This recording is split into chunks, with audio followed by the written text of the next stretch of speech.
Hey everyone, welcome to the Vision Maker podcast. Today we have a great guest with us. We have a director, writer, and just all around storyteller by heart, Destyn. Hey Destyn, would you like to introduce yourself, give a little bit of your background to our audience? Absolutely. Firstly, I want to say thank you for having me on. It's such an honor to be on this podcast with you. My name is Destyn Fuller Hope. I'm a director, writer. I am initially from Brooklyn, New York, Crown Heights, so a New Yorker by heart. And I'm a storyteller by heart as well. The medium I just happen to choose is filmmaking. Amazing. And of course, we all relate here as we've done very similar. And you have a very exciting festival run going on right now for a very Hmm. personal film of yours called A Part of You. Mm. You know, Correct, correct. yes, yes. And I've heard, I've already seen that you guys got accepted to four festivals. Am I correct?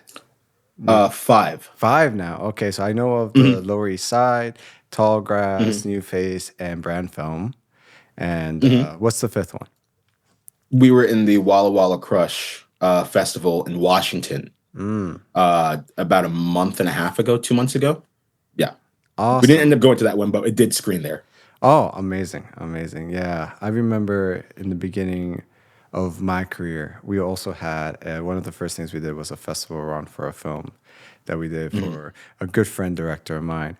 But I gotta say, for those who haven't seen the short film yet, it's unique, it's heartfelt, it has a very deep narrative, but it's very like artistic. I love the stuff you're doing with the art. Can you tell me a little bit in our audience about how this came to fruition? I mean, I know a little bit, but I think it would be best to hear from you about how this came to fruition and really what the driving motivation behind this was.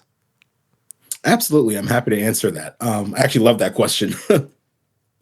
uh, the whole point of making this film, a little backstory.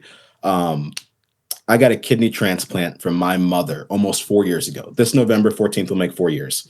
And after I got that transplant from her, I felt incredibly guilty. I felt as if I had taken something from her versus her giving it to me. And it just didn't really sit right with me that she had literally taken a piece of her flesh and given it to me. I just felt like this act that could never really be repaid. And you really can't put a price on an act of love. It's priceless. Um, and I said, I want to make this film about it. I just need to get it off of my chest. And I was speaking with this to my good friend Andrew Wonder, who co-directed the film with me. He also shot it and we edited it together. Um, he said, "You should hurry up and make that. That's very powerful." I've been talking to him about it for a while, and I was going to do something very different with it. And he suggested we just take it a different path. He goes, "I'll shoot it. We'll shoot it in your family home, and we'll do it in like 2 weeks." And he started asking me these penetrating questions, which were all the questions I did not want to answer. I was sort of avoiding all my feelings, all these feelings of guilt or that I thought were guilt, because they're just hard to look in the eye. Sometimes when you make art, the thing you want to talk about comes from a place of fear. And naturally, we're avoidant when it comes to that sort of feeling. But as I learned through Andrew, sometimes you have to sit in that fear. You just have to really just stay there and look your feelings in the eye and write. And so I wrote it and I free wrote for I think maybe 30 minutes. Now, I don't even think maybe a full hour. And the whole film just spilled out. Like I've been feeling the last 4 years just spill onto the paper. And he goes, "That's it. That's our film. Don't change a thing." And we shot it here in my family home 2 weeks afterward. We shot it in one day with his fiance, Colleen Dodge, who was our producer, also an up and coming director, and our good friend Calvin, who was our B cam. And it was just a 4-person crew. We shot with 4 people, and my family's in it. I'm in it actually. And in post, we had our friend Max Phillips do the sound design, and that was the whole thing. So the whole point was just as a thank you to my mother, and that was the how that film came about. I think that's so beautiful because I think that is, like you said, it's the biggest struggle is to process these deep emotions for most people. And Yeah. you not only, like you said, faced it in the eye, you and like, went through the process of processing it, but you created into a beautiful art. And sometimes the most beautiful pieces of art come from processing emotion, Yeah. processing raw Yeah. Yeah. emotion onto a medium. And I think that really shines through, especially you put yourself like, yes, you said you're in the film, but you are the main character in the film. You're not only the voice, but you Yeah. are the character that we follow throughout this film. Yep. Was that how was that process? Because that must have been another layer of that, putting yourself through those Yeah. motions, acting out the words that you're saying. And can you talk a little bit about that? Because as you know, the story is already personal to you, writing it. Then you did the voiceover, and now you're acting these scenes out. Mm. The, it was terrifying, definitely terrifying, because here I am in my family home with two good friends who I feel very safe in front of, Andrew, Colleen, and of course Calvin. Um, but it's like now I have to go back to these places where I was incredibly ill and just having the worst thoughts, and then going, well, let's act it out one more time. And I was afraid to do it. And fortunately, Andrew Wonder, my co-director, he was the one that would just reassure me, "You're doing great," because he knows how scared I was. I've spoken to him about this without the context of a film, just life talks and how it's affected me. So he already knew. He had this. He's already familiar with the story and the struggle of having a kidney transplant and being on dialysis and what I was feeling at the time. Um, and so I just trusted him to shoot and capture what it is I was supposed to be feeling. Because as a director, you want to go check the monitor and make sure everything's right, but you can't be here and there. Yeah. So you just have to trust the people you're doing it with. And he would tell me, like, we would show like my surgical scars, which I was just like deathly afraid of doing, because it's like, first I have to write all this, then I have to go show it on camera in 2 weeks, and it's just very emotionally taxing. And it was, took a lot of energy, emotional energy. By the end of the day, I was exhausted. Not physically, just from Emotionally, going mentally. through the motions. Right. But Andrew made me feel incredibly safe on camera and speaking and acting about the things that I had avoided for so long. Sounds like you had a really powerful support system there with your team, Oh, yeah. which is Yep. Absolutely. necessary. I think we need that in all aspects of life. And I 100% understand when you're directing, when you're leading a project, your brain is fragmenting into every position, every job, everything that's possibly Mhm. could be happening around you. But Right. acting for sure, it's one of those things where you gotta like, come back Yes, you to have to center. insulate yourself from everything else. And there were moments where I just had to ignore the monitor, ignore the camera, go, Andrew's got this. I know he's Mhm. got this. I know Calvin, our B cam, has got this. I just need to be in the moment. And Andrew allowed me to be in the moment and bring my best self to that role, which is this very real life role, while he took care of everything else for all the moments that I was on camera. And there were certain moments that weren't as emotionally taxing, where I could be in front of the camera and then watch the take and then go back and we'll do it again. We collaborate. But mostly it was really just trusting Andrew to capture what we had chatted about before even shooting it. Yeah. And what was I heard you just say before that you had to show it in 2 weeks. What was the timeline of filming this Oh man, it from right happened to? so fast. The whole thing took a month. Oh, We The whole thing. I wrote it in an hour. We shot it 2 weeks later in one day. Andrew went on vacation. He went somewhere, I think. I remember it was a vacation. He was gone. I was doing some editing while he was gone. He came back. We decided to collaborate on the edit together, and we finished it that night. that's the way to do it. It really felt like just a total of 3 days, like 3 working days. That's Yeah. the way to do it. I wish every project ran like that. I completely agree. I don't ever want to like do a project where there's like 50 people involved. We had 4 people and it was done with no money. We Yeah. spent like the most amount of money spent was probably Andrew, Colleen, and Calvin driving from Brooklyn and paying the tolls to get here Yeah. and the gas money. That was it. Oh, I love it. I love it. Was this your first endeavor really working with like a co-director where you're not like a lot of because this can be a very independent job in a lot of cases, you know. So or you already kind of used to working in a small team. Um, this is my first time with a co-director. Anything I've ever made, I've always directed myself. And Andrew was the one who he initially suggested, I'll shoot it for you. Write it, we'll go shoot it in 2 weeks. And then after talking about it for a bit, we were walking somewhere and he goes, I hope this isn't like intrusive at all. But if you let me, I'd love to co-direct it with you. And I immediately was like, yes, because I trust Andrew as a person to handle this kind of subject. Mm-hmm. If anybody else asked me that, it would have been absolutely not. I need to like do this on my own. And I was going to do it on my own even before Andrew pushed me to have it done. But I trust him completely. Yeah. Like to be vulnerable, there's not many people, most people have in their lives that they can be vulnerable in front of. And Andrew, Colleen, and Calvin are absolutely people I could feel comfortable as I could be being vulnerable in front of. So yeah, first time collaborating with another director. I loved it. And it's like so much easier when you guys already have a rapport and you understand each other's tastes. When we were talking about the film, we were at his house just as he was asking these questions. And he starts explaining a certain shot, like maybe we could do it like this. And as he's saying it, I'm filling in the blank, like that's exactly how I saw it. And then I'd say something and he'd go, and then we could do it like that. And I go, that's exactly what I was thinking. So we were on the same train of thought the entire time. So that made me feel even better trusting him with whatever's on the camera because I know it'd come out exactly how I would try to do it. I love it because it's like you almost know that you speak the same language or like slightly different languages, but you fully understand. You speak each other's languages in the sense. I feel a lot like that sometimes with Duralist, who is my partner, and we co-direct a lot of things, or we partner up on different things, and we definitely don't speak the same language, but we fully understand each other's languages in that sense. And we bounce, yeah, kind Yes. of, you bounce off of each other, you know, you kind of can Mhm. watch each other's weak points.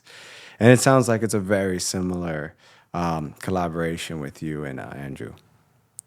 Yeah, Yeah. absolutely. It's like I'm in his head and he's in mine. And Yeah. when we would share references back and forth, he goes, "Okay, I see exactly." Now that we've come put an image to it, he goes, "All right, you're thinking the same thing I'm thinking. This is confirmed." Yeah. Yeah. And so I could just trust him. We may be saying it different ways, but we're thinking the same thing. Yeah, exactly. Exactly. No, that's amazing. I want to dive in a little bit into the unique style you guys chose to go with this. Mm. It's you guys really did go art house for sure. Like it has a very cinematic, artistic vibe. It's not your typical documentary or narrative by any means. Um, was this style? Well, why? Why this style specifically for this story? So I actually learned this a lot through Andrew. Andrew was the cinematographer. I trusted him with everything. Hmm. When we talked about what a shot could look like or could feel like, and I knew that he was seeing what I was seeing, I let him have it. Hmm. Like, take it, take the cinematography away from me. I Gotcha. know that you're going to kill it. He's been a DP, I think, for like 10 years before he became a director, for like another 10 years. So Amazing. he's been both a director and a DP, very incredibly experienced in both. And So you guys strive I for would really emotions behind the shots, more so. strictly that. Strictly It that. was strictly about, we didn't even shot list it. We just had our locations and we knew what it was supposed to feel like. Mm, And we would pick the locations were the very places I was in at the time that I was ill. mm. So we knew this is going to happen in this room and that's going to happen at that room. No shot listing, but we know what we're going for.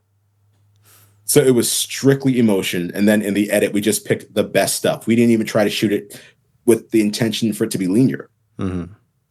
It was just go in there, grab the best stuff, like the most interesting shots you can that express what you're trying to express, and then let's get to the next location. I got you. Yeah, no, I love it. It definitely, I see that a lot because it really is, everything kind of works towards the emotion of the location, of the scene, what you're saying. And you're seeing that because you guys use a wide variety of different shot styles, you know, focal length, and Mhm. some really cool, what I would say looks like a lot of practical effects that you guys were diving into, and the overall like look to it gave it such a retro, like vintage style look. You know, almost filmic. Yeah, we were hoping it would be filmic looking. Yeah. Um, he just likes stuff that has a lot of texture, Hmm. and so do I. Not just in our shot choice, but all the way down to the edit, all the way down to the coloring, all the way down to the film grain. So we really just played with it. We experimented a lot in post, Okay. a lot in the editing. That was my next question. Like, what did you shoot this on, and like, how much would you say these effects were really in post versus in camera? They were 100% in camera. Hmm. We shot it on an Alexa Mini with B speeds. Okay. Great camera, great set of lenses, great location, great story. Just go in there and improvise. Um, the most experimental stuff in the edit was just how we edit it. So Andrew's a massive fan of Godard, and if you watch his films, it's really just the most beautiful things that he likes in a row. Like, yes, the story is linear, but there's no like A shot and then a B shot. It's just like it's Oh, that shot looks great, and then that shot looks great, and it pushes the story forward, and then that shot looks great. So it just, if you look at Godard films, it does look like we're clearly inspired by it. You can see the editing. yes. I went and watched Breathless, which is one of Andrew's favorite movies. And just to get a sense of the editing, because I have never edited like that, not that far. If you look at a lot of the other work I've done, you can tell it's just like, oh, these are my favorite shots. But this was the first time where I had edited something with him, of course. Yeah. And we go through the footage and go, look at all these takes of this. What's the best shot? And then take everything else out. And then what's the best takes in this location? And pick our favorite ones and take everything else out. So we go from like, maybe let's say we had 50 gigs of footage, and then after a pass, we had 20 gigs. And then we did it again and got down to 10. It was getting like, so we only had the strongest choices. And it didn't have to be linear in any fashion. So it's like, yeah, if you just go watch a Godard film and you go, okay, yeah, that's a pretty shot. That's a great shot. I like that shot. That Let's makes put them sense. together. You got the top Yep. 5 to 10% of everything you shot, and just use absolutely the best. And for some of Yeah. just a quick like a technical thing, if you want to dive in a little for some more inexperienced people, with the Lexa Mini, what's like the advantage of using B speed lenses? These speeds are just beautiful. They're Yeah. just beautiful. So many of the cool commercials we see and movies we see have been shot on B speeds. Like Do you it's own these just or did you rent it? really Andrew owns these. He owns a Oh, lot of his own equipment. He's very much like a lot of his compulsion is in camera. It makes gotcha. sense why he started off as a DP, even though he's a Yeah. director. He still owns a ton of his own equipment, Yeah. which is advantageous when you want to go make something personal. You don't have to worry about renting this or renting that. He owns like a ton of stuff. Of course, and it makes you a better director too, because when you have the familiarity, I can say words, right? The yeah, um, the know-how of all these different areas of production, it just makes you such a better communicator, and it gives you the right language and tools to make the whole production come together and talk to your crew. You know? Mhm. Absolutely. I've always said you have to know just enough to communicate with the other departments because I'm not super technical. I used to be really obsessed with like camera gear and buying stuff. And it just became such a hassle to go, that new thing is out, and that new thing is out, and that new thing is out. And I was so much happier just not buying stuff. Yeah, But for Andrew, that's his compulsion. He can't help it, which means he will always get better and better and better at using stuff and how to use it and yeah, why that B speed works well with that camera, why it looks so good on that camera. And he'll tell you all the technicalities of it. yeah. I just go, I like that shot and I like that shot, or I like that texture with that lens and camera or that combo. Yeah. And I just go, let's roll with that one. And speaking of practical effects and getting like all these super unique shots that you guys were able to pull off, one of the shots that stood out to me like very prominently was this the scene in the bathroom mirror, where it almost feels like kind of like a vortex. At the same Mm, time, you're stable in the center, and it looks like you're doing this prism effect with the mirrors, but the motion is so unique to me. I couldn't really pinpoint that was happening. But I loved it. I was like, this is cool. This is really cool. It stood out to me. I would love to hear how you guys captured that shot and if reveal the Absolutely. magic a little. That was Andrew's idea. Again, super interesting, always experimental with new stuff. So the bathroom in my home has, you ever seen those bathrooms that have three mirrors? There's one in the middle, and they all open because they're medicine cabinets. Yep, yep. Well, we opened the two on the side and we'd open and close them like this. And we had a red light shining in, and he would zoom in and zoom out while moving the camera back and forth. So we've got a forward motion, zooming in and zooming out, and then moving left to right at the same time. And you So now guys you've are got moving this the axis mirrors and too this at the axis. same time? Yeah, that's right. Yeah, and there's the red light on it as well. So that you have the red light reflecting off of the mirrors as you're turning them, so you can't tell where anything is. Oh wow. That's crazy. Yeah. So you had the Mm, mirrors going, the zoom going, the pan going, right, and a that lot of movement. vortex. And while all that's happening, he's managing to keep you like in the focus and centered. Yeah, Unless that was like yeah. realigned in post, but like that was like the No, no, no. That was craziest all thing in to me. camera. Yeah, that was the craziest part to me too, is like because it's like all this because you're talking about like the conflicts in your mind and everything and really Mhm. and it just really kind of gives that swirling world effect. Right. Yes. And when you watch a film, you know exactly why it's supposed to be that way. Yeah. No, 100%. Okay, that's really cool. That's really cool. Um, there was another shot.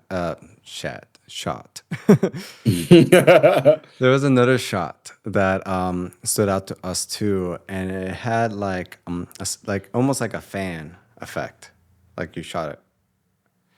hmm You know? Was I laying down in a bed Yeah, while that was happening? yeah, yeah. Yes. That was a probe lens.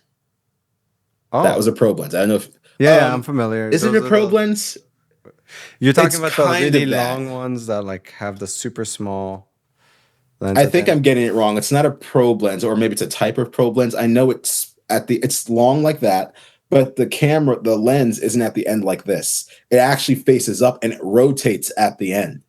So if you kept it completely still, it would be like uh if you kept your uh, phone camera straight up Yeah, and just had it keep rotating like that. But it's at the end of the lens. I think I've seen So it. yes, so you can make it go clockwise or counterclockwise. And then on top of that, you can move the camera. So that's two movements.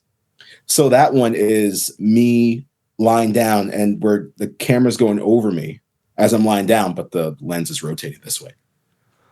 Yeah. I love. It's the same lens we see on the tree shot Yeah. where it looks that you see the camera kind of look up at the tree and go back around. It's Mhm. just rotating at the end. Yeah. Wow, that's cool. Yeah, I love all these combo moves that you guys are doing, really maximizing. Was that so? I'm assuming that's something that like Andrew was really experimenting, like how many movements can we combine to make this shot as unique as Mm. possible? So that's definitely Andrew's idea. Once again, he's really wanted to experiment on this film, and I'm down to be experimental because the way I initially planned it was like so much simpler. And he Mm. goes, let's really try and like make art here. We have like the space to experiment with this, and I'm a huge fan of the movement. I've been saying for a while now, when a shot looks interesting, if you just look at the movement of it, there's normally more than one thing. It's not always. You can have something really simple and it looks amazing. But I like the idea that like something is like if you have the subject moving one way and the camera moving something different, and then maybe you cut to something that's really jarring, like something really close to something really wide. You've got so much going on. It always has this visual interest. And Andrew is very, very good at that. Very, very good at figuring those things out. And he does them almost instinctively. Yeah, Yeah, he just comes up with these really cool ideas and he just like, let's go do this. honestly, with And I the roll with it. I love it. I love it. Honestly, with this art, it's like museum worthy.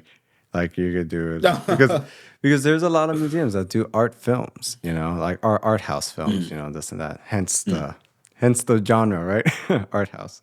absolutely. But it's definitely I would have to say you guys really outdid that artistic view, the style, and then of course the impactful nature of it, the personal. I think when it's like a personal story like that and you're able to get it out, how has been the impact for you now having on this run so far and having this movie out? Like, how do you feel like, of course, you got to process a bit making the film, but now that it's out, what do you feel has been the impact?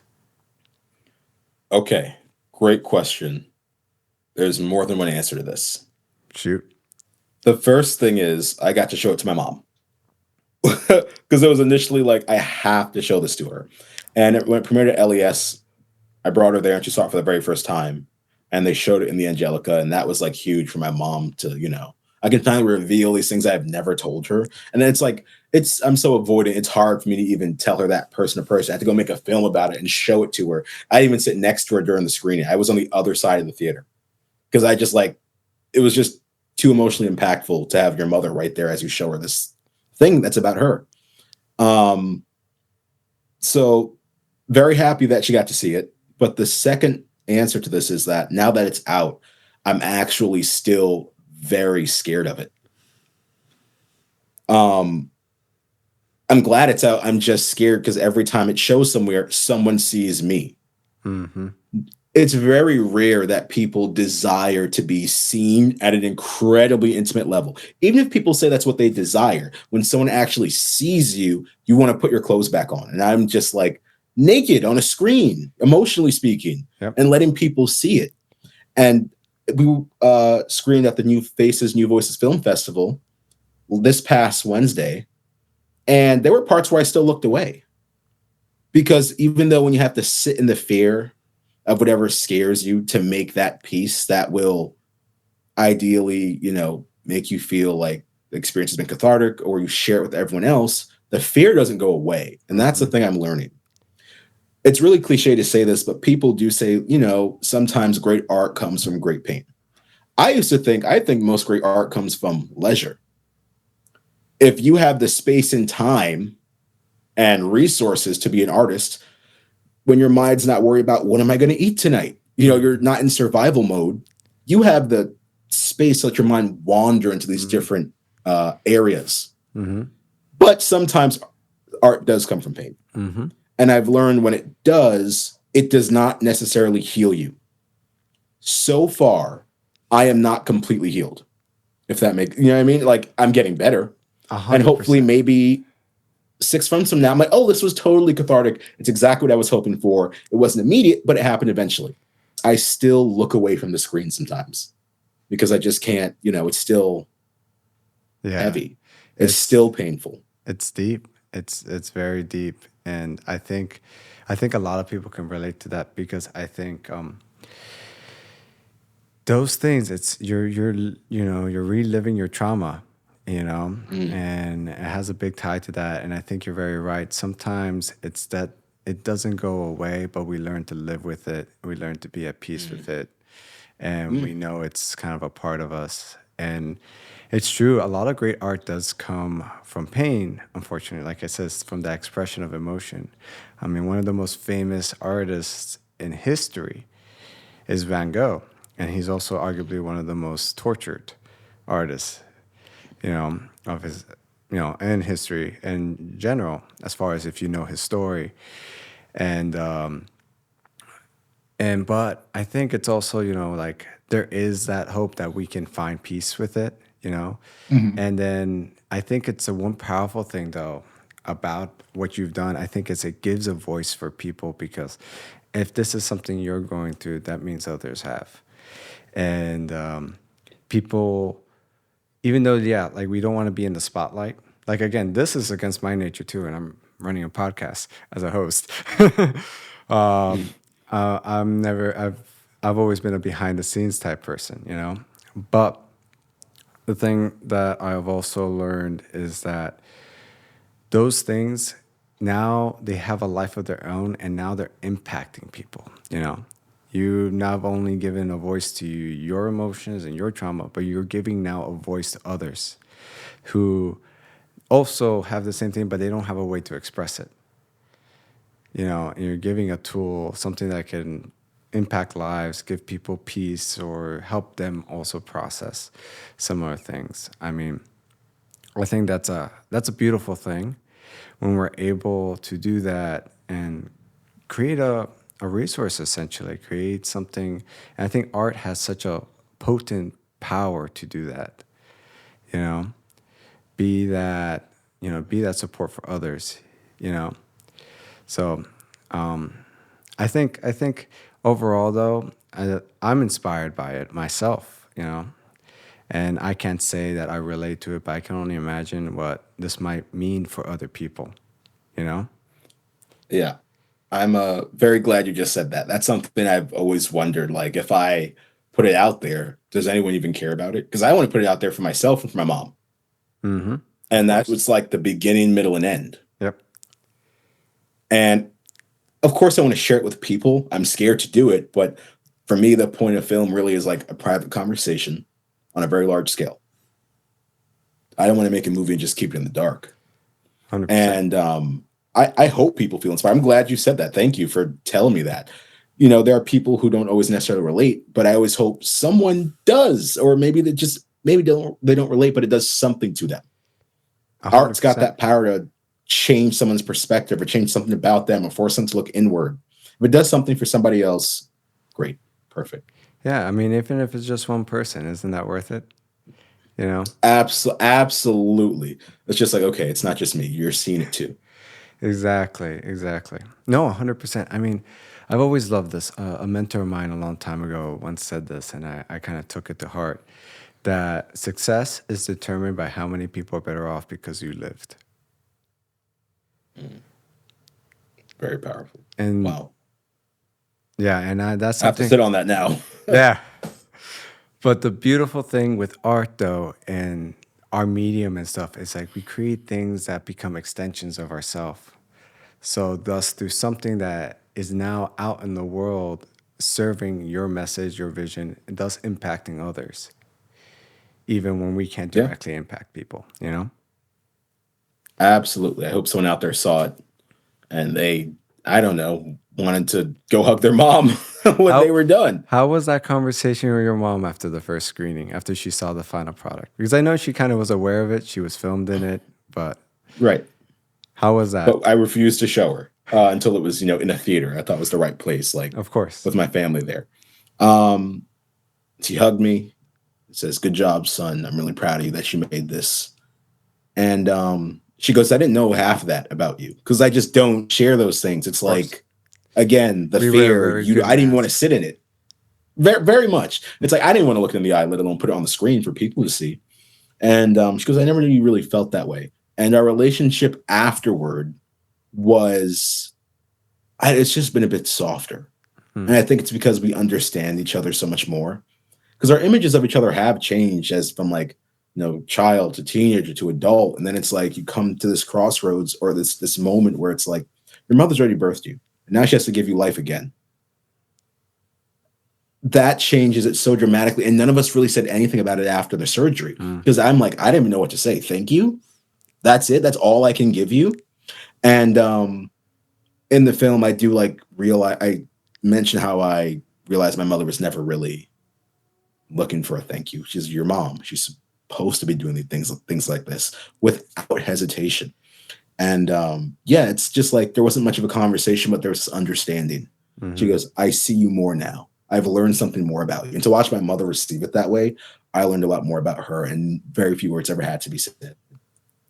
We were That's just kind of looking each other in the eye. And we just both knew like where we were, and it's been that way since. that's absolutely beautiful. It's just amazing the grace that comes from unconditional love, like true unconditional love. And that is something very special, I think, you know. It's not I completely agree. not everyone has that, but it really showcases this because when it's unconditional, it's like you said, it's you may have not been necessarily deserving of it, but you got it, and because it came from a graceful place, because someone just loves you without condition. There's no strings attached, no nothing, no thank yous needed. It's just crazy with that we can have that with people, and it really gives us that opportunity to continue on because I know I've had my my fair share. I can't speak words today. My fair share of moments where I definitely felt guilt or felt undeserving of things that people bestowed upon me or opportunities that God has just willingly granted me. And, you kind of question yourself like, that's Absolutely. I don't understand like why no. I have a list Right. of people who should get this over me or something like that. Right. Yeah. It feels like no way, not me. Like just no questions asked. And it's like Oh, I got to give you something. yeah, and it's like, oh, so I'm gonna like pay you my life savings for the next like 50 years and maybe they'll get close to Yeah. repaying you. That's Yeah, that's exactly how I felt. And it's like I don't know, like what happens? Do I make a bunch of money and retire early? That's not enough. Do I give her every dollar I've ever made? That's still not enough because she's given me life twice now, and that's priceless. And I Priceless. learned the conclusion I'd come to was unconditional love is not transactionary. Any love under condition is not love at all, which is why she never hesitated to give me a kidney when I needed one. Mm-hmm. The doctor said he needs a new kidney, and she said, okay, just like that. And they go, well, don't you want to think about it? And she goes, nope, let's get this ball in the road. Come on. Yeah. And they were just like shocked, like how forward she was. And even there, I'm sitting there like uncomfortable. Yeah. Like, you're not going to, like, I'm on dialysis. And I'm like, you're not going to think about this? She's like, come on, chop, chop. What do we have to do? We're going to like test my blood. What is it? And they're telling her, take a day. And she goes, he's my son. I know what I want to do. That's beautiful. And I get chills just hearing that. I think that's powerful Yeah. because some ways I feel like, or at least I hope like, I feel like I'm that way with certain things, when it comes to the people I love most. But you never know, and that's a beautiful thing. It's interesting. Now that you say that, like, the differences between conditional, unconditional, like what is true love. There's in other languages, like English language, we have one word for love, really, and it's love, Other Mm-hmm. languages have multiple words for types of love. Mm. Tiers of love, like different things. Like there's the love between family, there's the love between friends, there's a love between your fellow human. And I know in the ancient Greek, there's, or maybe it's the Hebrew, don't quote me on this, but there's an agape love. This comes from Mm. like, this is what's used in the Bible to describe God's love, which is a truly unconditional, undeserving love. It's a wholehearted love, Yeah. you know? In a lot of ways, it's known as the Father's love, but, not like your humanly father, but like the godly one. But Mm. that agape love is what I always think of when I'm thinking of like a true, unconditional, there is no bylines type of love. Yep. No conditions, just be. And that's enough. And it's hard for us to believe that we're enough for stuff. Like people just, it's very rare that you see a person that just comfortable going, yeah, I'm deserving of all of this.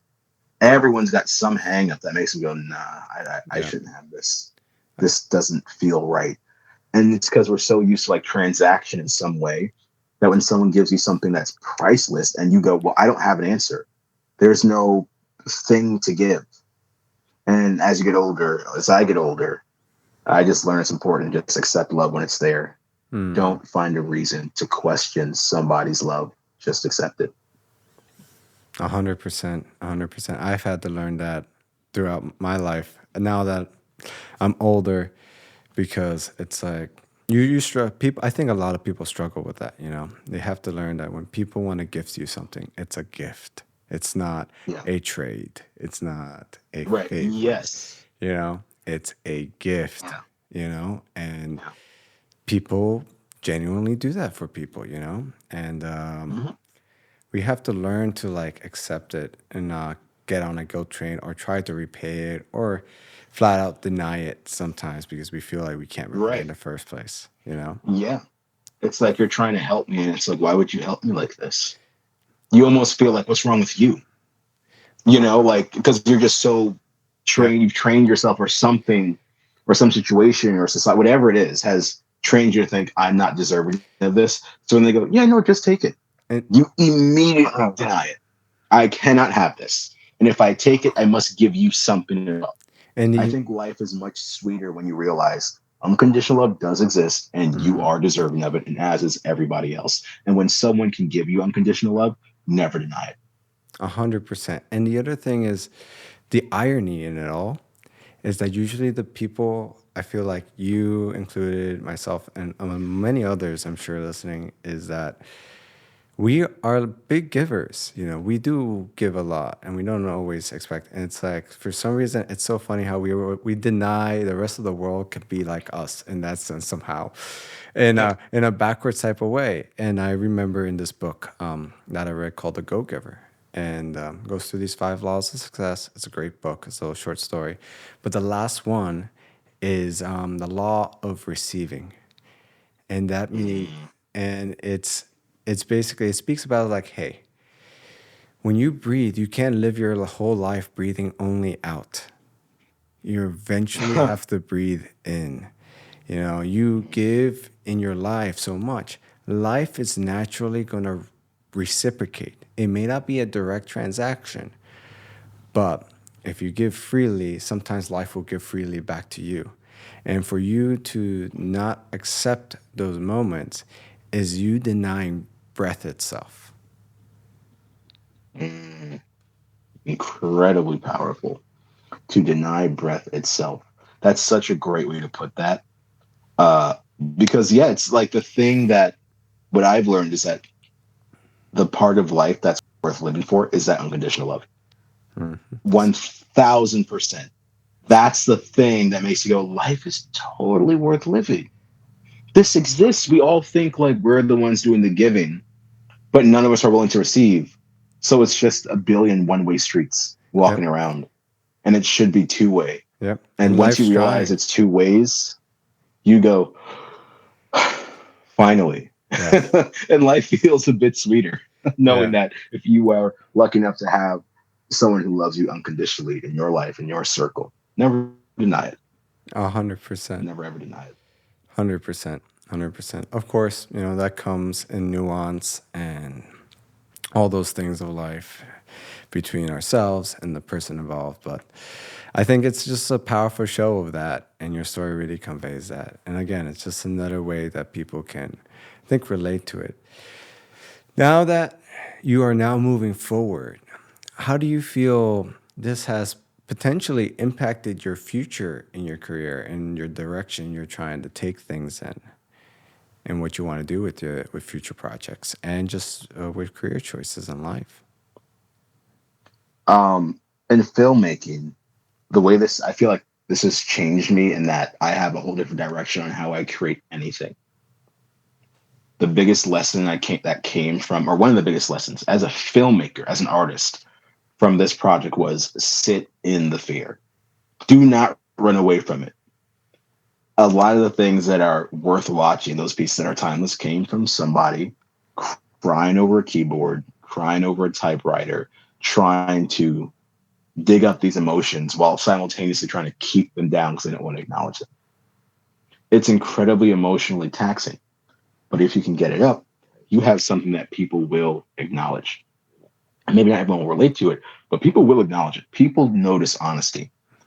People notice when you are being very, very earnest about your emotions. And I want to make every other piece of art I ever make with something very, very, very intentional, which requires looking at some corridor in my mind, going around the corner, opening the door, and trying not to shut it immediately. You got to walk in and just sit in the environment. So that's affected me tremendously. The next thing I want to make is I'm writing a feature right now. I'm actually writing 2 features, one alongside Andrew Wonder, my co-director, but there's one I'm writing that's a personal story. And I realized I was doing the same thing. I was avoiding it. And I go, I don't want to talk about this. And it's like, you want to make something worth making, look it right in the eye, except it's no longer, a 5 minute piece. It'll be a 90-minute piece. So it's an even greater wave I have to stare down and just allow it to bombard me. Um, in my career as a filmmaker, I feel like that film is easily the most interesting piece and the most honest piece I've ever made, ever, in the last couple of years of filmmaking. That piece has gotten me attention from commercial production companies. that piece has gotten me attention from other DPs. It's really like it's really something that has elevated me into different circles. And it all came from just sitting in that fear and going, all right, fine, here. And then showing it to the world and people going, oh, I understand. I see you. And I go, this is awesome. This is great. I didn't expect it to go this far. It's just, hey, mom, here it is. Uh, I get my cathartic experience, or as I thought it would be. I show it to some people at a film festival for funsies. Hey, I made this film. I'm not trying to make it alone and just let my mom see it. So why don't you guys check it out too? And then other directors are going, I find your work interesting. Let's chat. And I go, I find your work interesting. Let's chat. And I just made a slew of friends and future collaborators through this film. That's that's amazing. I think that's the powerful thing about art. I think you said it best earlier. It's a private conversation on a large scale audience. And I think that's where a lot of the best art comes from is that, like, that honesty. I think we as humans, we're intrinsically sensitive to real. We're sensitive to realness. We're sensitive to real life. And I think because that's the same, I think, in every art form: music, dance, film, photography, visual art. You know, we can you hear about all the time with all the truer art pieces. It's like people feel it because I think when you put emotion, like true emotion into it, it kind of sustains that, and then we can Yeah. instinctively pull it out, you know, Mhm. through through Absolutely. all those human elements that we put into these pieces, because that's what you find. People, when they talk about real art, they talk about emotions, Yeah. you know. Absolutely. It's like the human experience is the thing we can all relate to. You and I can be from completely different countries, practice two different religions, speak two different languages, but the human experience is the one through line between all of us. Yeah, we could both see someone trip on a banana and we'll laugh.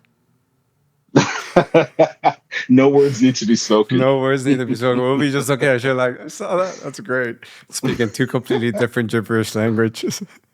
Right, right, right. But no, but like you said, it's the human experience, It's that um it's those things. It's like that's what makes us human, those are the detail stuff. It's like the belief systems and the Right. language and stuff like that. But foundationally, and I really found that on my travels too, it's like people are people, no matter where you go, Yep. you know? Yeah, the people are people. It's like you met one, you met them all in a weird kind of way because we're all experiencing the same emotions. We've all experienced heartbreak. We've all had a good laugh. We've all lost somebody. We've all met somebody. We've all fell in love. We've all fallen out of love. And it's like we Hmm. can all art that has to do with any of those experiences. Or it's like, yeah, I'm there too, buddy. Yeah. And the funny thing is, I feel like emotions and the internal world is humans' biggest mystery. So it's also our biggest intrigue across Mm, all places, because I feel like everyone can relate to a certain degree of not understanding themselves or their own emotions or their own thoughts or different things like that. And I'm varying levels of like emotional IQ, and if they've gone to therapy for years, if they've never gone, like we all to different degrees have the same intrinsic interest in unveiling our own internal mysteries, you know? And yeah. I think that's also what attracts us so much to experiencing like emotions in the world and human experiences, because they're little windows that we can relate to and can give us even our own clarities, that like, because that's what we do initially. We catch on to an emotion created by you, for example, but then we immediately apply it to ourselves and our own experience. Yep. And Yep. Yep. Yep. in everyone's world, they experience everything differently because they're experiencing it through their own lens and reflection of themselves. So one piece can affect 1,000 people differently. That's right. Everybody gleams something different from a painting, a movie, a cartoon, an experience, whatever it is. because you've all got your own lives, but there's something in that piece that is matching the through line in that creator's life and the viewer's life. And they'll see it through something different, but they still relate.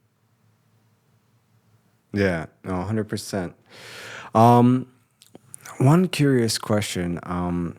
As far as the future, you like in your work, in your work life, are you gonna double down on keeping your filmmaking into these narratives, into now being a filmmaker as far as original work is concerned? Or are you looking to expand into a more commercial world? Or are you kind of just testing the waters and trying to see which one, how both of them sprout? Because I've seen some Uh, commercial work you've done and different things on your page. to me, everything's a narrative, at least the way I approach it. Everything is a narrative, even if it's just a series of moments. Something human is happening. I've done commercial work and I'm still diving deeper into the commercial world, which is so much fun. I have a blast doing commercials. Um, but ultimately, it's all a narrative. I want to do features. My goal was, of course, to get to a point where I make a feature. I'm writing two of them right now because it's just like the right medium for the kinds of stories I'm telling. Some stories don't do well in 10 minutes, Mm-hmm. some need 90 minutes. I have done pieces that I haven't shown anyone or I've taken off my Instagram and off my website that is 15 seconds and it's someone staring out a window and you just hear the wind crossing and they're just looking introspective and that's the whole thing and to me that's a narrative as well. So I always want to make narratives no matter the format. Give me 30 seconds for a commercial, I will tell you a story and it'll be very human because that's what I do. I humanize whoever crosses my lens. That's what I do. You give me 90 minutes to do it, even better, because now I can really make sure you know who this person is, and that you can empathize with them and relate to them. And my goal is to make sure that people can relate to someone they don't know at all. At all. I want to take someone that you and I don't know from a can of paint, and I want you to cry for them and go, I've never experienced this life. But through this lens and through this character, I have to, when I see someone else who I don't know, I have to sympathize with them a little bit more a little bit more and a little bit more. And I feel like that's how you begin to understand people. My life goal is to understand and to be understood. And filmmaking allows me to do that. And every character I write has a little piece of me in there. And if people could just watch my films and I'd feel a bit more understood. I So love yeah, I'd like to go. I'll humanize anybody in any format. Narrative is always at the top of my list. I love it. I love it. You really, it's a journey of humanistic storytelling. Completely agreed. I love it. I love it. Give it 30 seconds or give it an hour and a half. The goal is to really create a story that humanizes the characters, that really is, the human experience. I think that's such a Absolutely. that's it really speaks to your style. I caught that from just your previous work. Even something, so a lot of your work has this filmic vibe to it, this very nostalgic, I would even say, style to it, which I love, and I think you pull off very well. But even like your cleaner, like your more modern looking work, like the weightlifting team project Yes. Yeah. gave it real personality. I felt it gave it personality to the people on the team. Like I almost got a feel of what the energy was like in the room, the camaraderie, the just like the Yeah. hypeness. That's I wasn't so much like, oh, these guys can lift heavy, these guys are achieving. It was more like, wow, this is a intense room. Like they're really going for it. Yeah. I love that piece. That's a powerlifting team that I actually used to be a part of. Oh, I'm nice. friends with the owner of that team. And they want to shoot something. He goes, "You're a filmmaker, you want to do it?" And I'm like, I'm gonna take this opportunity to make a sports piece. And because I know all of them individually and I know what the feeling of the team is like, I just knew like it can't be something that's too harsh, too hard. Because a lot of like you look at anything related to weightlifting, powerlifting in particular, it's Yep. like super tough. We go to the gym at 6 in the morning and we squat a lot of weight, and it's just like, It's very, very highly intense. intense. This was fun though. incredibly. There's a video of a guy running up a mountain. It's something like that. And that's cool. That's super cool. I have a background in sports. I've always loved it. I used to do sports professionally before I was a filmmaker. Oh I wow. know that feeling, but I know that team and they don't feel like that. They're just as strong as the guys in those cool that are squatting all this weight, but they're young and they're fun and they have this energy to them. And I hang out with them in the gym at that time, like 3, 4 times a week as we worked out together. And I thought, I have to capture them. I have to capture what this team feels like. So when people see this ad, it's going to, they'll know what they're getting themselves into. And it looked completely different from anything powerlifting related that's, as far as I know, ever been made. Not only that, but powerlifting is it's a very stiff looking sport. There's Mm-hmm. three movements: your squat, your bench, and your deadlift. Yep. It can be very boring to watch, exciting to do, but sometimes boring to watch. And I wanted it to feel like something really upbeat, something incredibly dynamic, like the way you see those Nike soccer commercials or Yeah. those Nike basketball commercials. They're cutting everywhere, and one person's there, and that person's there. I want to Yeah. feel like in the edit, like they were always passing the ball. Yeah. It And really so felt I like just that. captured all of them. Yeah, good, good, good. I'm glad it came off that way. I thought it was really fun. Yeah, like I said, it was definitely like I said, it's just you felt this fun, really energy from it, really, and I felt like you really felt a lot of so much personality out of it. I loved it. It really stood out to me. And No, thank you so much. so so no, definitely. So I definitely see this humanistic narrative that you got going on across your pieces, and it really ties it together now that you really put it in that framework. It's like I see that now. Right. It's like each of these pieces are about the people, the Yeah. experience, and it's not Yep. It's all about even them. though it's a commercial for a thing, for a team, for this or that, but it's constantly like you get to know these people and you feel like it's like I almost kind of like just I felt like I hung out with them. Yeah, that's exactly what I wanted to feel like. I wanted people to look at that and go, that's a powerlifting team that I want to join. I know exactly the kinds of characters I'm going to run into. They're just as serious and hardworking as the other powerlifting teams. They're actually like the number 2 team in the state of New Jersey, but they don't feel like so self-serious. Yeah. They're very serious about their training, but they're having a good time. And I wanted people to know that and feel that. Yeah, no, and I think that's such a great way to tackle this, and as a director and filmmaker. Actually, now that you mentioned you have a background in sports, and Mm, I was curious because you said you did sports at least a relatively higher level. And mm, with that being said, I know sports demands a very specific mindset, a very specific, mm. outlook and different things like that. Has any of that informed or translated into now the filmmaking world for you, like in how you tackle things, how you think about things, mindset wise, different things like that? What do you feel like you've taken from your sports background into this world? A lot changed. I've definitely taken something from it, but more of it I actually had to dismiss. Hmm. Before I was a filmmaker, I played tennis and Hmm. I trained professionally to do that. I played in high school, I played in college, and I played professionally for a very short amount of time before my illness, which is actually the thing Yeah. that stopped me from playing tennis and got me into filmmaking. Oh wow. Um, Okay. So yeah. big connection Um, right there. yeah, yeah. It's a whole story between like tennis at 18, playing fresh at 18, and then getting sick at 18. Amazing. And And sad. then a big gap before becoming a filmmaker. Hmm. But what tennis did teach me, playing sports professionally and training professionally, was the idea that anything's possible. I like playing a sport at a very high level is like very, very difficult. Very, very few people can do it. And I've learned the reason most people can't do it isn't due to talent. It's just your ability to be consistent and work hard. Hmm. That's it. I Discipline. didn't start playing tennis until I was 14 years old. You need to be, in order to play professionally, you have to start playing at like 3 years old.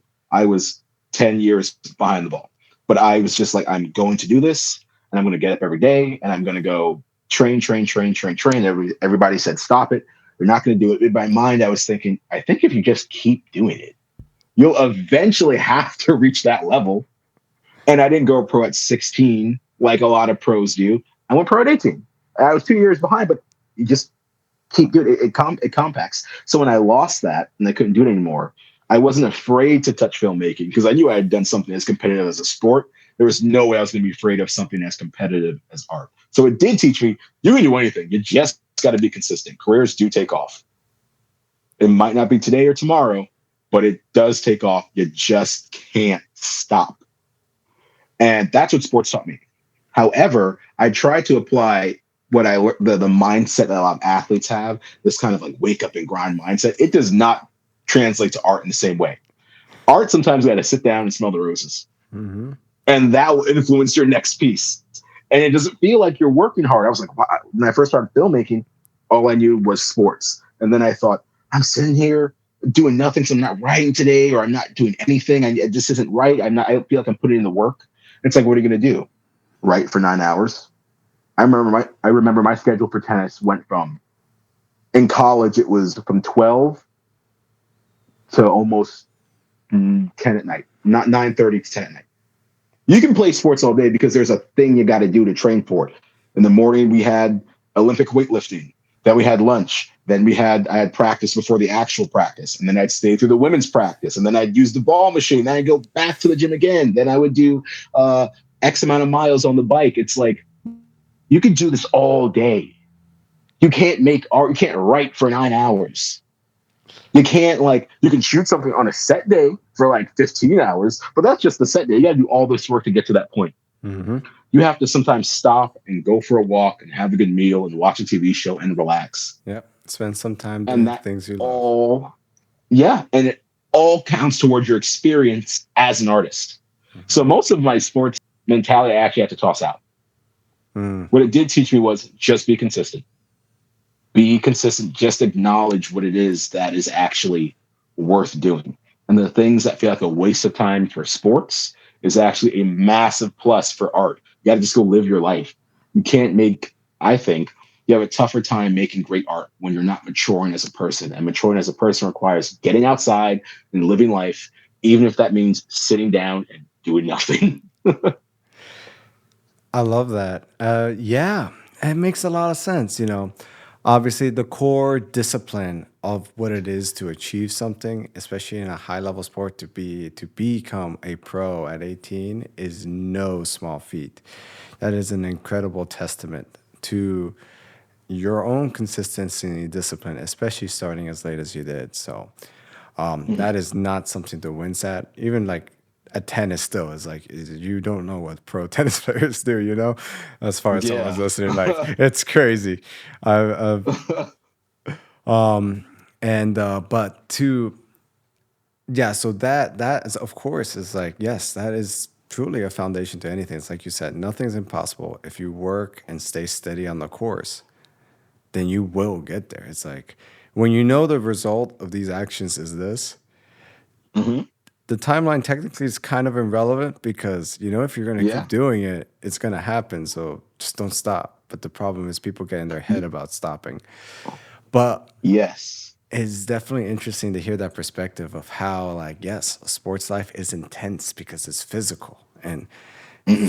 physicality demands activity. It demands, you know, it demands this. There's no real need for emotional or mental stability as long as you can just get your head in the game and bust Yeah. it out for the game period. And Yep. you see it across the professional sports world, all across the gambit. A lot of Yeah, that. absolutely. You can go, I'm having a terrible day. Still got to go to the gym. Yep. You still got to go lift the weights. You still got to go hit the You're, ball a you thousand times. you still You got to could be go. thinking of, yep. You're You being. could be thinking of 10 terrible things that are going on in your life. You still got to practice it. Mhm. Is this no such In thing art, as it's like you writer's kind of need block to, in yeah, tennis? that's exactly it. That doesn't exist. In filmmaking and art, it does. You'll have these mental and emotional blocks. That's not like I didn't make this piece for like 3.5 years because there's just this emotional thing. If I had that going on in my head when I was playing tennis, it did not matter. Hmm. Because you I still just got to turn it practice. off. You just turn it off and you do Yeah, what you got to do. And that's exactly true. but like you said, in the art world, not just filmmaking, across the gambit, you are in the business of translating emotional and mental thoughts Mm. into life, into real world. Doesn't matter the medium that you're transferring, and to be able to do that effectively, you need to have, first of all, knowledge to translate it from head to Right. out, and secondly, the ability to actually go through it, like you said before, like stare it in the eyes and cry over the keyboard if you have to, but get it out there, Yeah. and just like get your thoughts to paper, get your thoughts to whatever it needs to get to. But that requires you to be in it. You can't turn it off. You need it on. So, and if you Yeah. don't have Yeah. that, if you don't have that background to really work on it, it doesn't work. You get writer's Yep. block. If you just do and do and do, sure, maybe you can get technically good. Like you can master every setting there is and get every Right. Right. copy Right. every look that has ever existed, but Right. you'll never get that content, like the actual meat and potatoes, the story out. If you're not able, let the true creativity will never work if you don't have the inner world Yeah. in line. I completely agree. Well, sometimes a lot of making art is just sitting still and looking inward as you sit on the edge of your bed and think about stuff. It doesn't feel like work, but it's the most important part. 'Cause you can feel guilty too sometimes just doing that stuff. Just like Yeah. I need to Yeah. take. You feel like I've learned not to feel guilty about it. I go, oh, I'm feeling terrible today. I'm not going to go do this or that. But I'll take the time to process the emotion. Mm-hmm. Later, I go, oh, this is going to help writing about this character somewhere down the road, or right. Yeah, you know what I mean? Yeah, It always regurgitates back up. yeah. Always. You're feeling overwhelmed is not a cue to be like, well, I just gotta rough it out and finish all the million tasks that I have to do. It's like Correct. you're feeling overwhelmed is your brain trying to tell you, big stop. Let's get things back in order. Help, I'm Hmm. drowning. And so it's like it's so counterintuitive though. You're overwhelmed because maybe you're behind on a bunch of stuff and different things, or like things are just not coming out of your brain because you are Hmm. overwhelmed. So you need to Right. Right. Yeah. do the And you need to counterintuitive thing acknowledge and it. just stop all of it and let Yeah. yourself come back Feel because, it. yep, Let yourself feel it, and then acknowledge it later. exactly. And then you'll be able to surprisingly come back and get everything done almost seamlessly because now your brain is Yeah. recovered instead of you trying to Yeah. scrape away slowly, taking three Yeah. times as long to get half the product. By the time I looked all my stuff in the eye, I could write that film in under an hour. That's amazing.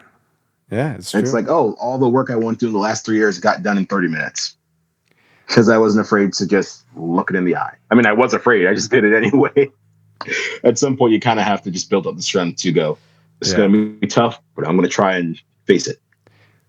awesome. Well, what can people expect from you next? You know, I am always making something new, always.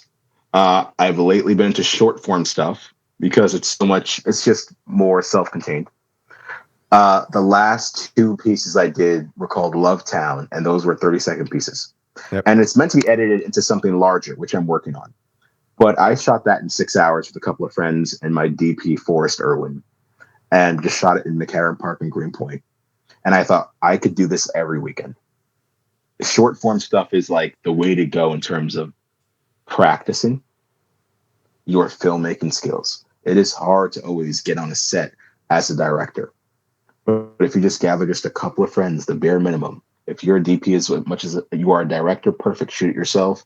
Get a friend that could be a non-actor, go find a location and go figure out some sort of narrative. It can be 15 seconds long, it doesn't matter. So I'm always making something, and I'm looking forward to making more stuff like that, which I currently am.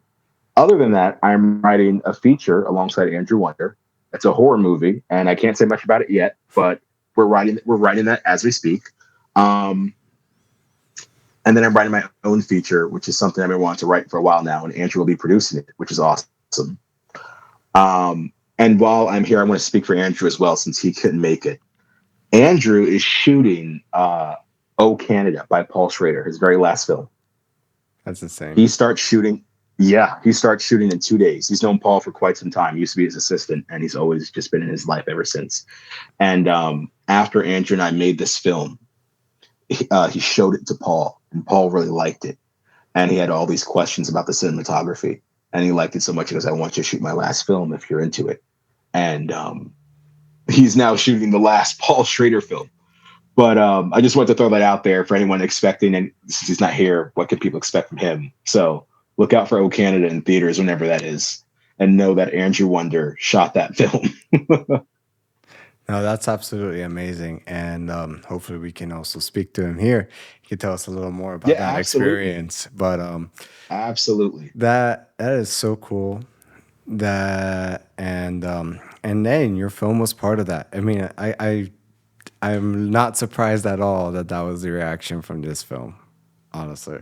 That that was cool to know Paul Schrader saw a film I made for my mom. I didn't see that coming at all. And when he told me he asked him to shoot his movie based off of that, I was so excited for him because to me it was just like Andrew doing me a favor. Yeah. That's really what it was. Like, I really want to make this film. Don't worry. Let's go do it together. Because he knew how scared I was Mm-hmm. to actually do it. And he made me look in the eye and I got the writing done. He goes, "We're shooting it in 2 weeks. We will be there with Colleen and Calvin and we will shoot this film in your house. Send me the pictures of all the locations. We will get this done." He, like, it just kind of fell together. Amazing. And it was really just a favor from him to me as far as I saw it. It's just, make movies with your friends. And it's taking his career to someone else, to somewhere else. And I'm like, this is incredible. This is absolutely amazing. He is completely deserving of it. I'm so glad that he is, he gets to make a film that's definitely going to be putting him somewhere else in his career. That's just, I hope that I wish the best for him. I hope that movie goes great. Yeah, I can't wait to see where it takes you. And also, I just a great example of a good director and a good leader on how you prop your team up like that, and how No, you really understand, the team aspect of what you got going on. I think that is also a very admirable quality. It speaks highly of you. no, thank you very much. Yeah, I film is super collaborative. Yep. And I just like to do it with my friends forever if I can. Hey, say it's you and me Yeah, both. You and me both. And yeah, we'll make friends. I mean, finding like-minded people, that's what it is to create art together, right? yeah, absolutely. And now it's like with young filmmakers who may be tuning in, trying to learn about filmmaking and just get perspectives of people who are making moves like us, and like you, making moves now, bringing things into fruition. What would your best advice be if to tell them they may be starting out and just in the beginning of their journey? Maybe something you wish you Uh, knew. um, Consume a lot of art and consume a lot of life. And I don't care what the medium is. It doesn't have to be filmmaking. You can be into design. You can be into painting. You can be into fashion.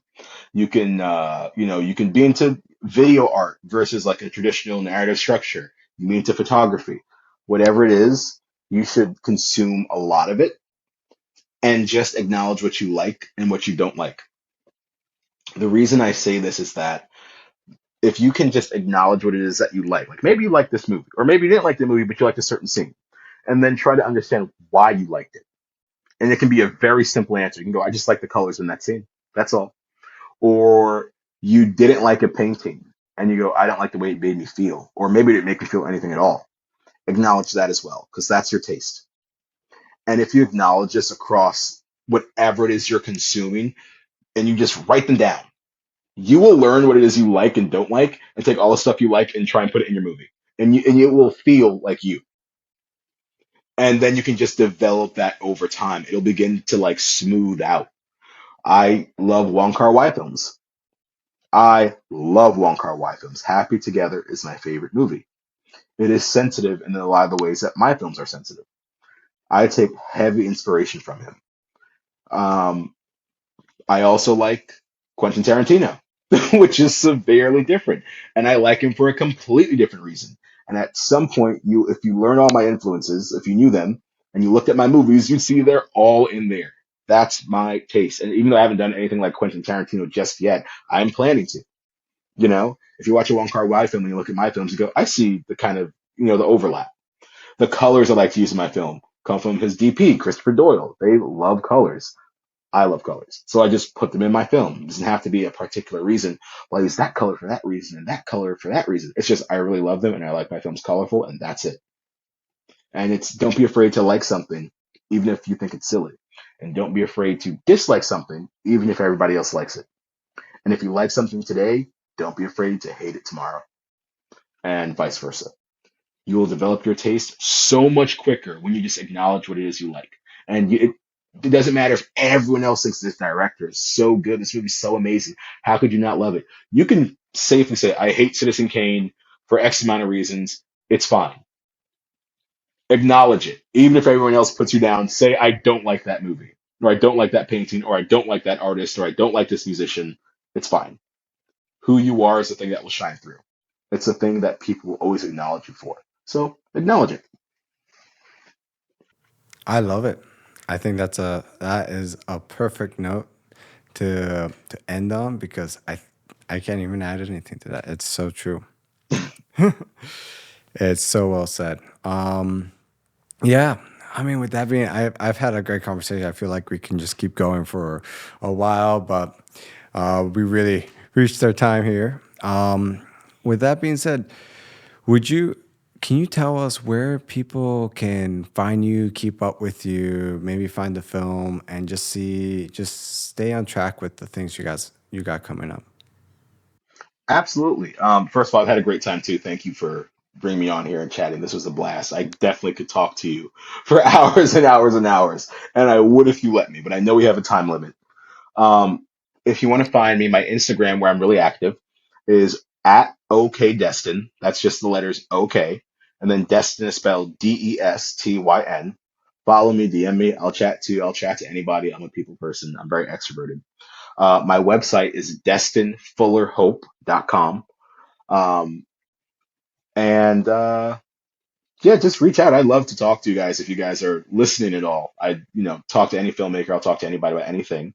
My film is currently on the festival circuit, so it's not out at the moment. But if you'd like to see it, please come out to one of our festivals. The next one is in Tallgrass, which I believe is somewhere on the 7th, I believe. I have to double check. Tallgrass Film Festival in Wichita, Kansas. If you're out there, please come see it. We'll put out the schedule soon. Um, and then right after that, we go to Bend, Oregon for the Bend Film Festival, running from the 12th to the 15th. We also have an Instagram for the uh, film. It's called A Part of You, at A Part of You, with a period between each word, where we update everyone on everything. And if you'd like to see the film, if I'm in a good mood, I'll just send it to you. So DM me if you want to see it. We'll see what happens. Amazing, amazing. Yeah, no, please check out the film. You'll love it. It has such a cool vibe and such a powerful message. And as always, you can always follow us at Vision Maker Podcast and see any of our other projects at Vision Maker Productions on Instagram and across social media. And just be sure to like, comment, subscribe. Please leave any extra questions that you may have or just send in the comments and any questions you'd like to hear from in the future. And thank you so much for joining us. It's a pleasure, Dustin. Thank you so much for being on. Pleasure And was all mine. Thank you. we're signing off.